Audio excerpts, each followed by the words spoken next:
ministère de la vérité restauratrice Mivresse avec Dr Gaoudé, tu connaîtras la vérité et la vérité t'affranchira.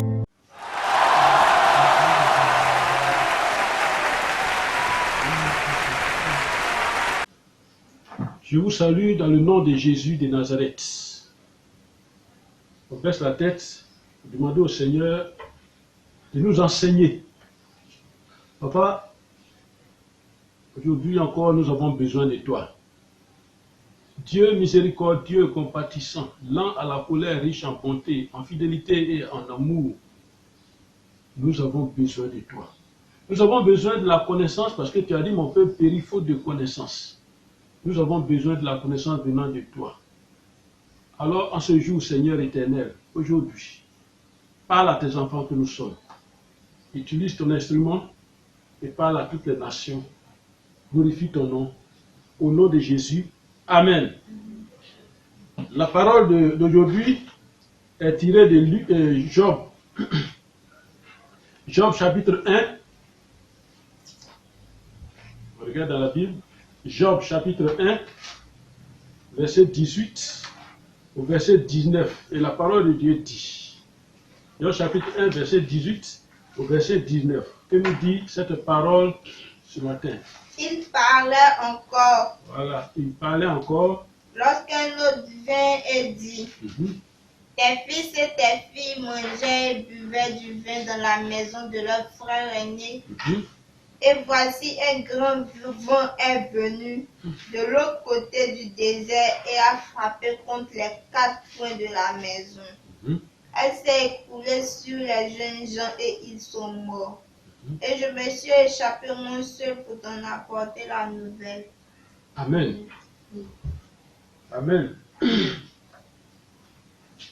Tu viens d'écouter une parole tirée de Job 1, verset 18 au verset 19. Le ministère de la vérité restauratrice est pour la connaissance. Le chrétien ou les humains que nous sommes, nous avons besoin d'un certain nombre d'outils, nous avons besoin d'un certain nombre d'âmes, nous avons besoin des âmes spirituelles. Nous avons besoin d'un certain nombre nous avons besoin de la connaissance. Et cette connaissance-là, le ministère de la vérité restauratrice te donne la connaissance venant de l'Éternel pour que toi, dans ta vie, tu sois équilibré. Je pourrais venir dire, au nom du ministère de la vérité restauratrice, je pourrais venir dire, Jésus t'aime. Et puis le message est terminé, je tourne autour de Jésus t'aime, Jésus t'aime. Reçois la prophétie. C'est beau. Mais quelle connaissance tu as? Et c'est cette connaissance-là que l'Éternel te donne à travers le ministère de la vérité restauratrice. C'est cette connaissance-là que tu vas avoir ce matin à travers un thème encore. Alors, on a écouté 2 versets tirés de la Bible. De Job 1, verset 18 à 19. Et ces 2 versets nous présentent une partie des problèmes de Job. Une partie des problèmes que Job a eu. Alors, remarquez que, quand vous lisez tout le chapitre 1, remarquez que de Job, bien sûr, quand vous lisez, remarquez qu'à chaque problème de Job, quelqu'un, un de ses serviteurs, quelqu'un court pour lui donner l'information. Et c'est pourquoi, à la fin de ces 2 versets que nous avons pris, au fin de verset 19, il dit, la personne dit, hey, je me suis échappé moi seul pour t'en apporter la nouvelle. Amen. Amen. Alors, dans cette partie que nous avons choisie, dans cette partie, tous les enfants de Job se retrouvaient dans la maison de leur aîné. Alors, qu'est-ce qui va se passer? Un grand vent est venu frapper toute la maison, c'est-à-dire tous les 4 murs, tous les murs de la maison. Un vent est venu frapper toute la maison. Et il a frappé tous les murs. Et tous les murs sont tombés sur tous les enfants de Job. Ils sont morts. Et c'est pourquoi il dit, je suis venu apporter la nouvelle. Il dit, Et voici, un grand vent est venu de l'autre côté du désert et a frappé contre les 4 coins de la maison. Et elle s'est écroulée sur les jeunes gens, c'est-à-dire tes enfants. Et ils sont morts. Alors, qu'est-ce qui a provoqué la mort de tous les enfants de Job en ce moment-là? Qu'est-ce qui a provoqué? Un grand vent. Et ce vent a frappé la maison. Et c'est le thème du jour qui va soutenir le message, qui va nous aider à comprendre ce que le Seigneur veut nous dire. Amen. Alors, comme on parle d'un grand vent, le thème c'est le vent. Le thème c'est le vent. Le vent. Nous connaissons tous le vent. Le vent est à la fois bon et il est mauvais. Amen. Il est à la fois bon, il est à la fois mauvais pour nous. Il aide, le vent, il aide comme il détruit. Et le vent souffle et il va où il veut. Personne ne peut le diriger. Il va où il veut. J'ai dit personne, je parle des humains. Mais le vent, il va où il veut. Et nous ne savons pas comment il arrive et d'où il vient. Mais on sait, il est là, il vient. Et c'est quand il est là qu'on sait qu'il vient de cette direction. Mais il vient. Mais il sait où il va. Et il arrive. Et le vent peut transporter. Il peut transporter même des véhicules. Il peut transporter des maisons. Il peut transporter des poids lourds. Il peut les transporter parce qu'il est puissant. Le vent peut transporter beaucoup de choses. Amen. Que ce soit dans notre monde, que ce soit dans le monde spirituel, le vent peut transporter. Et nous parlons aujourd'hui de ces 2 types de vent. Le vent physique que nous voyons, le vent spirituel. Et dans ce développement, nous parlerons du bon vent et nous parlerons du mauvais vent. Nous parlerons aussi, dans le détail, les types de vent. Amen. Alors, pourquoi ce thème, le vent? Suis-moi bien d'une manière religieuse. Et revenons à notre texte. C'est-à-dire Job 1, 18 à 19. Revenons à notre texte. Mais comment et pourquoi un grand vent a frappé la maison des enfants de Job? Allons dans Job 1, verset 13. On va lire. Job 1, verset 13. Un jour, que les fils et les filles de Job mangeaient et buvaient du vin dans la maison de leur frère aîné. Un jour, les enfants mangeaient dans la maison de leur frère aîné. Ça commence par un jour. Voyez, le vent n'a pas de calendrier. Un jour, il surprend. Un jour, il agit. Un jour, il se présente. Amen. Et c'est ce jour-là, un jour, c'est ce jour-là que quelque chose s'est passé. Et c'est ce jour-là que la mort des enfants de Job est arrivée. C'est ce jour-là que quelque chose s'est passé. Je vais commencer par le mauvais vent. Le mauvais vent. Amen. Un vent qui frappe une maison et qui tue. Écoute-moi bien. Un vent qui frappe une maison et qui tue. C'est vrai, le vent physique, il est violent, il est grand, il est fort. Il peut frapper une maison, il peut détruire une maison, il peut frapper, il peut tuer. Et de cette même manière, le vent spirituel qui fait ce travail.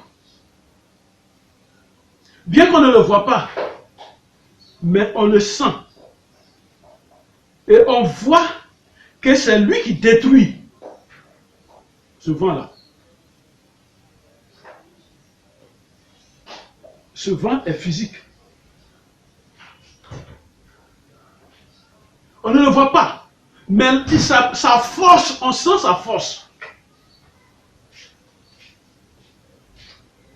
Il ne trie pas. Il n'obéit à rien. Ce qu'il sait, c'est qu'il doit suivre son chemin. Si tu as un immeuble, tu es sur son chemin, tu l'as provoqué. Il doit suivre son chemin. Si tu as un fleuve, tu es sur son chemin, tu l'as provoqué. Si tu as un arbre, tu es sur son chemin, tu l'as provoqué. Si tu as un homme, tu es sur son chemin, tu l'as provoqué. Si tu as un homme dans ta voiture, sur son chemin, tu l'as provoqué. Il peut te soulever avec ta voiture. Il n'obéit à rien. Il ne respecte pas. Il ne considère même pas que c'est président de la République, non. Il ne respecte pas. Et il s'en fout de ce que tu es. Il peut même transporter des objets lourds avec lui. Il les amène loin. Et Jésus a vécu ce vent avec ses disciples. Jésus, notre Seigneur, il a vécu ce vent avec ses disciples. Et qu'est-ce qu'il nous laisse comme leçon, comme enseignement par rapport au vent que lui, Jésus, il a vécu? Qu'est-ce qu'il nous laisse comme enseignement? Allons dans le livre de Matthieu. On va dans le livre de Matthieu pour découvrir quel est l'enseignement que Jésus lui-même il nous laisse par rapport au thème de ce jour, par rapport au vent, par rapport à ce vent. Quand on rentre dans le livre de Matthieu 8, verset 23 jusqu'au verset 26, on va lire Matthieu 8, verset 23 jusqu'au verset 26 et on arrête. Verset 23. Il monta dans la barque et ses disciples le suivirent. On dit Jésus est monté dans la barque et ses disciples le suivirent. C'est-à-dire ils sont montés aussi. Amen. Et la barque appartenait à quelqu'un. Et donc Jésus est venu, Jésus est monté dans la barque. On dit il est monté dans la barque et ses disciples le suivirent. Et voici, il s'éleva sur la mer une si grande tempête que la barque était couverte par les flots. Et lui dormait. Et lui, il dormait. On dit, il s'éleva sur la mer. C'est-à-dire, ils étaient déjà dans la barque. Au milieu de la mer, il s'est levé une grande tempête. On dit, il s'est là une si grande tempête. C'est-à-dire que, il pourrait dire, c'est plus grand, quoi. Une si grande tempête. Que le bateau était couvert de flots. C'est-à-dire, la tempête remuait le bateau comme ça. Et comme j'ai dit, quand le vent vient, il suit son chemin. Personne ne peut modifier son chemin. Jésus était dans la barque. Il n'a pas dit, Jésus est sur la route, sur mon chemin. Il est venu frapper la barque. Une tempête, une si grande tempête est venue frapper. Et puis il dit quoi encore au verset 25? Les disciples s'étant approchés le réveillèrent. Les disciples se sont approchés de Jésus et il les réveille. Il dit quoi? Et dit, Seigneur, sauve-nous, nous périssons. Amen. Et ce vent-là est tellement mortel. C'est un vent mortel, dangereux. Quand ce vent devient violent, il soulève les gens, il soulève les choses lourdes. Quand ce vent-là arrive, il n'y a qu'une seule parole au bout de nos lèvres, c'est Seigneur, sauve-nous. Nous périssons. Nous périssons parce qu'il y a un vent qui est sur la terre. Nous périssons. Nous périssons parce qu'il y a un mauvais vent qui souffle actuellement. Nous périssons parce qu'il y a un vent de toute nature sur la terre actuellement. Nous périssons. Seigneur, sauve-nous. Quel vent? Continuons. Il leur dit. Pourquoi avez-vous peur? Pourquoi avez-vous peur? Gens de peu de foi. Alors il se leva, menaçant les vents et la mer, et il eut un grand calme. On dit, il se leva, il menaça quoi? Il n'a pas dit le vent, les vents et la mer, et il eut un grand calme. Amen. Vous connaissez cette histoire.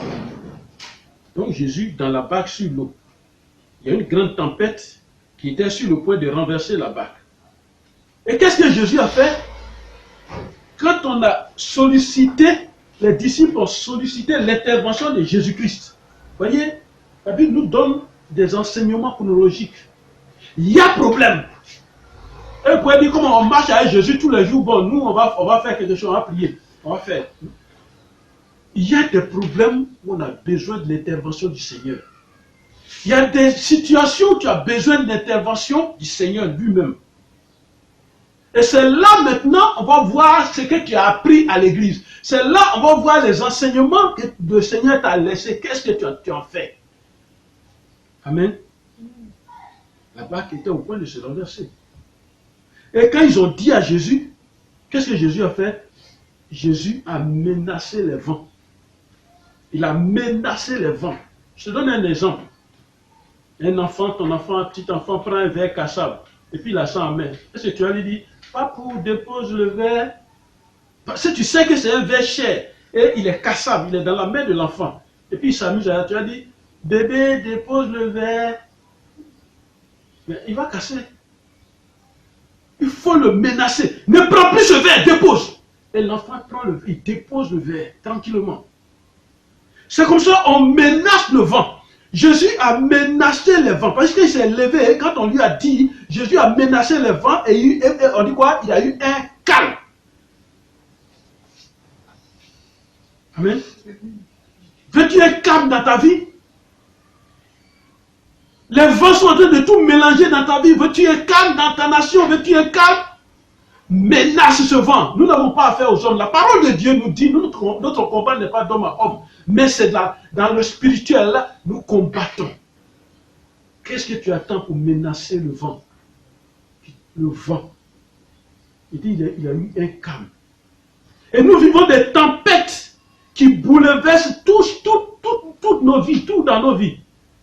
Des tempêtes qui bouleversent tout dans nos vies. Tout est mélangé dans nos têtes. Les tempêtes rentrent dans nos maisons. Les tempêtes bouleversent. Ils changent tout. Les tempêtes sont des agitations qui arrivent dans nos vies. Des agitations financières. Des agitations spirituelles. Que le monde ennemi envoie. Et qui mélangent nos vies. Et qui représentent des tempêtes. Il y a des tempêtes dans ta vie. Qu'est-ce que tu en fais? Les tempêtes sont des mouvements. On ne s'attend pas. Et quand la tempête est arrivée sur la mer, regarde les vagues que ça provoquait. Et qu'est-ce que cela veut dire? Les vagues que ça provoquait, les remous que ça faisait, les vagues qui se levaient. Est-ce que la mer calme faisait ça? Et c'est la tempête qui provoque des vagues dans ta vie. Et ces vagues-là te submergent. Et tes vagues-là t'envahissent. Les vagues-là sont là. Et tu pleures. Lève-toi pour calmer ces vagues. Au nom de Jésus. Amen. Et ces tempêtes, ce sont des troubles. Les troubles ne préviennent pas. Il est à nous, avec la connaissance que le Seigneur nous a donnée, il est à nous de calmer ces troubles-là. Il est à nous de calmer. Tu vas dire, mais homme de Dieu, c'est physique, il y a plein de troubles. Mais quelle est ta foi? C'est pourquoi Jésus pouvait dire, gens de peu de foi. Amen. Et ces tempêtes-là sont dirigées contre quelqu'un pour l'accabler, pour le détruire. Et ces vents-là sont dirigés contre toi pour t'accabler. Et Jésus te dit, pourquoi avez-vous peur, gens de peu de foi? Comme s'il pouvait te dire, toi qui vas à l'église depuis 20 ans, 10 ans, pourquoi tu as peur? Amen. Il y a des problèmes qui envahissent nos maisons. Comme si on y avait pulvérisé une poudre de piment. Vous voyez, quand on pulvérise une poudre de piment dans une maison, tout le monde va éternuer. Malade ou pas, tout le monde va éternuer, tousser. Et c'est comme ça dans le monde spirituel. Et cette poudre-là, on peut la jeter dans une maison. Et tout le monde, la maison chauffe comme si il y avait du feu dans la maison. Et c'est ce que la Bible appelle le feu étranger. Amen. Quelquefois, la maison devient invivable. Amen. Amen. Pourquoi? Parce que quand ce vent-là arrive dans une maison, la maison devient invivable. Pourquoi? Parce qu'il y a maintenant des incompréhensions qui vont s'installer. Des divisions. Et quand je le dis, je parle de maison, je parle de nation, je parle de ville, je parle de village. Amen. Et donc, ça devient invivable. C'est parce que ça va créer des divisions. On ne s'attend plus. On crée des groupes. Et ça rentre dans les églises. Et les églises sont divisées. Il y a un groupe avec le pasteur, un groupe avec le président du comité, un groupe avec... Voilà. Et ce vent-là rentre, il crée des divisions. Et je vous dis, rappelez-vous, le vent n'obéit à rien. Il n'a même pas besoin de ton titre. Il sait que si ton église est sur sa route, il va frapper l'église, il va enlever le toit. Amen. Et quand ce vent-là, quand il arrive, il y a des querelles dans la maison, des divisions dans la nation, dans les maisons, des querelles dans les nations, des mésententes. Tout ça s'installe. Et qu'est-ce que Jésus a fait pendant la tempête? Écoutons comment Luc, lui, va décrire ce vent-là. On va écouter comment Luc, lui, va décrire. Matthieu a parlé, mais Luc, lui, va parler aussi. Comment Luc, lui, va décrire. Alors, dans le livre de Luc, chapitre 8, Luc 8, verset 22, dans le livre de Luc, Un jour, Luc 8, verset 22. Voyez, allons-y. Un jour, Jésus monta dans une barque avec ses disciples. Regardez comment ça commence. Les problèmes de la vie commencent comme ça. On n'a même pas précisé de Dieu. On dit un jour. Regarde les problèmes qui ont tué les enfants de Job. Il dit un jour. Un jour. Et ça commence encore. Il dit quoi? Un jour, Jésus monta dans une barque avec ses disciples. La même histoire. Hein? Il leur dit, passons de l'autre côté du lac. Passons de l'autre côté du lac. Et ils partent. Alors ils sont partis. Pendant qu'ils naviguaient, ils étaient sur l'eau. Jésus s'endormit. Reste là un point. Mets ton doigt là un moment. Regardez cette histoire. Beaucoup interprètent ça mal. Vous croyez que le Seigneur dort? La Bible dit que le Seigneur ne dort ni ne sommeille. Jésus ne dormait pas. Rien n'a surpris Jésus. Mais il veut tester la foi de ses disciples. Parce qu'il savait ce qui va arriver. Il faisait semblant de dormir. Et Jésus dormait. Mais ce n'était pas profond. Et maintenant, comme Jésus dormait, regardez ce qui va suivre. Il dit, un tourbillon fondit sur le lac. C'est comme ça, Luc lui l'a vu. Matthieu lui l'a vu ça autrement. Mais Luc lui l'a vu un tourbillon. Matthieu lui l'a vu une tempête. Vous voyez qu'il y a un problème, chacun a sa façon de raconter la grandeur de ce problème. Je suis parti chez lui. J'ai vu des pompiers. Mais tous les pompiers d'Abidjan étaient dans sa maison. C'est comme ça, une personne va raconter. Parce qu'il y a eu feu dans une maison. Une autre personne va raconter. Quand je suis arrivé, j'ai vu le camion des pompiers. C'est deux pompiers là qui tiraient leur corde là pour mettre l'eau. Chacun raconte selon ses émotions. Alors Luc va raconter, Luc lui dit, un tourbillon fondit sur la mer. Un tourbillon, c'est-à-dire le vent, quand ça tourne en rond comme ça. Il tourne en rond, le tourbillon, il tourne. C'est ce que lui il a vu. Il n'a pas vu tempête, il a vu tourbillon qui vient, il vient. Et puis il est parti sur le lac. Donc ça veut dire quoi? Le tourbillon, quand lui il tourne, tout ce qu'il trouve là, il soulève. Il soulève jusqu'à ce qu'il envoie où il veut. Il dit, un tourbillon fondit sur le lac. La barque se remplissait d'eau. Et ils étaient en péril. Amen. Alors, la barque se remplissait d'eau. Le tourbillon tourne, la barque se remplissait d'eau. Et c'était en péril. Pourquoi? La barque se remplissait d'eau. Est-ce que quand il naviguait, il y avait de l'eau dedans? C'est ce que les problèmes envoient dans la vie. Quand le vent de problème vient dans ta vie, il ne vient pas seul.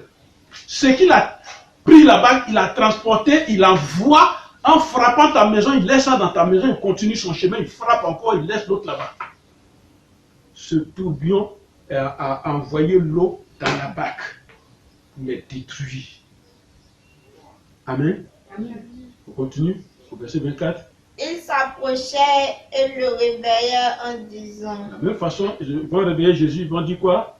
Nous périssons. Maître, nous périssons. S'étant réveillés, il menaça le vent et les flots qui s'apaisèrent et redevinrent, et le calme revint. Voilà. Donc qu'est-ce qu'il a fait? La menace est toujours là. Il menaça le vent. Et puis il dit, et les frères, il a menacé le vent. Il a menacé seulement le vent. Et regardez ce qui va se passer. Parce que le vent était la source du problème. C'est pourquoi je vous dis toujours, un problème, il faut toujours aller à la source. Pourquoi venir sur la prophète, au nom de Jésus, prophète, quitte-moi au nom de Jésus. Ok. Le moment où tu as parlé là, le démon se retire. Mais d'où il vient là, l'information vient toujours, il va revenir. Il faut aller à la source. La source du problème, c'était le vent. Alors Jésus a menacé le vent, il dit, et les flots, qui s'apaisaient, et le calme revint. Il y a un calme qui doit revenir dans ta vie au nom de Jésus. Amen. Il y a un calme qui doit revenir dans ta vie au nom de Jésus à travers ce message, toi qui écoutes. Un calme va revenir dans ta vie et le trouble, les agitations, les mouvements qui détruisent tout dans ta vie doivent s'arrêter maintenant parce que le calme est en train de venir dans ta vie maintenant au nom de Jésus. Au verset 25, il a dit, où est votre foi? Amen. Amen. Et puis il dit, saisi de frayeur et d'étonnement, Il se dit les uns les autres. Alors ceux qui étaient là, les disciples, ils sont étonnés. Quel est donc celui-ci Il dit, quel est donc celui-ci qui commande même au qui vent et à commande l'eau même au vent et à l'eau et à et à qui qui ils ils obéissent? obéissent? Amen. Luc parle d'un tourbillon. Beaucoup de nos crises que nous vivons dans nos maisons, dans nos pays, sont des tourbillons qui nous surprennent. Sont des tourbillons qui mélangent tout le monde. Ceux qui ne supportent pas ce type de vent, ils tombent. Amen. Et qu'est-ce que Jésus a fait? Allons-y, qu'est-ce que Jésus a fait? Il dit, il menaça le vent et le calme revint. Le calme doit revenir dans nos maisons et dans nos pays au nom de Jésus. Où est ta foi? Où est notre foi? Où est votre foi? Où est ta foi quand le destructeur, comme vent, le vent destructeur vient? Où est ta foi?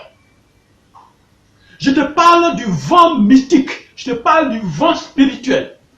Où est ta foi? Imposons le calme au mauvais vent. Tu peux le faire. Imposons le calme au mauvais vent. Remarquez bien. Après l'intervention de Jésus, la Bible dit, dans Luc 8, au verset 28, regardez très bien, il dit, Amen. Luc 8, au verset 25.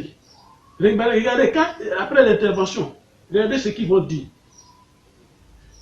Amen. Il y a eu un vent mystique. Mais après l'intervention de Jésus, il dit, quel est donc celui-ci qui commande même au vent et à l'eau et à qui ils obéissent? N'es-tu pas un chrétien? N'as-tu pas un maître Jésus-Christ qui t'a enseigné ces choses?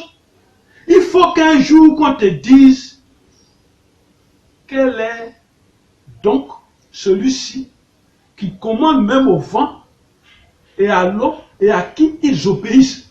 Il faut qu'on dise ça de toi. Il y a un vent mystique dans l'air. Il y a un vent mystique dans ta maison. Il y a un vent mystique dans ce monde. Il y a un vent mystique dans ton pays. Que fais-tu?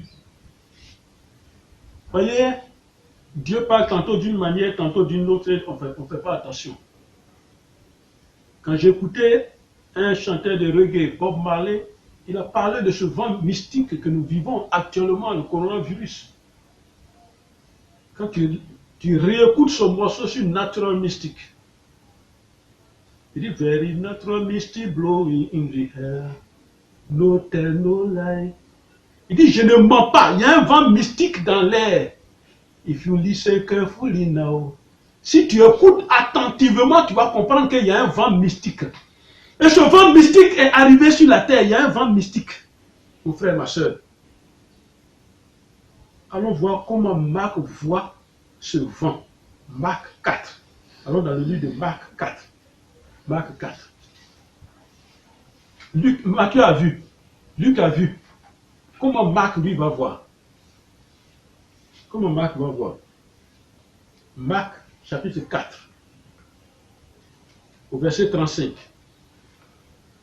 35, Marc 4, à partir du verset 35. Ce même jour, Marc 4. Verset 35. Mhm. Ce même jour, Ce même sur le jour, soir, c'est-à-dire un jour toujours.